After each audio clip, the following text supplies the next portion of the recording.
Sanitation and Water for All attaches importance to policy making, to having national strategies, plans of action on water and sanitation, and identifies this as a crucial step to make sure that everyone gets access. Well, human rights say the same, that the first step that you give, that a government has to give after recognizing the rights as human rights is, well, then put things on paper.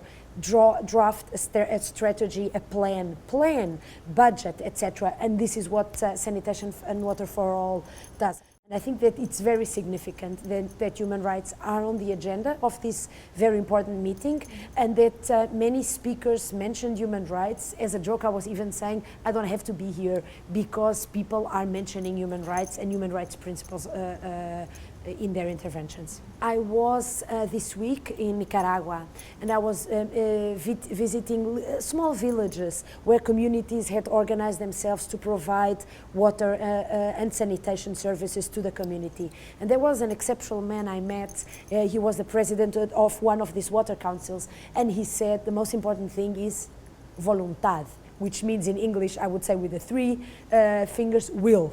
Political will. And I think this is what this meeting is about the political will, bringing the political will, the decision makers to the same place, to make them discuss what the priorities are, and that we need to have resources for the sector, but not only any resources, we have to use the resources in an intelligent manner. And much of what I heard today from World Bank people, other experts, is what I'm saying from a human rights perspective. Target the poor, invest in cheap, low cost but efficient small systems, invest in operation and maintenance, invest in human resources, in awareness raising, in education, etc. So bringing this message to the ministers, to the sector ministers, but tomorrow to the finance ministers, I think is crucial to make sure that things happen on the ground, that this political will flies from Washington to Africa and Asia and to the countries that are here represented.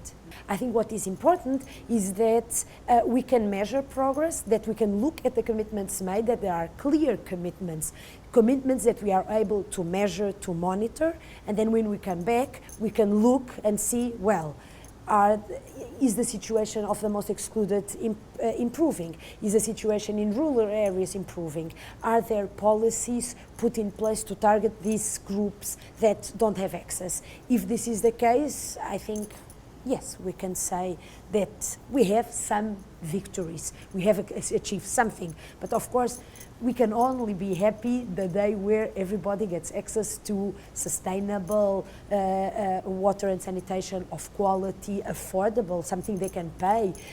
Only then can we say, we did it.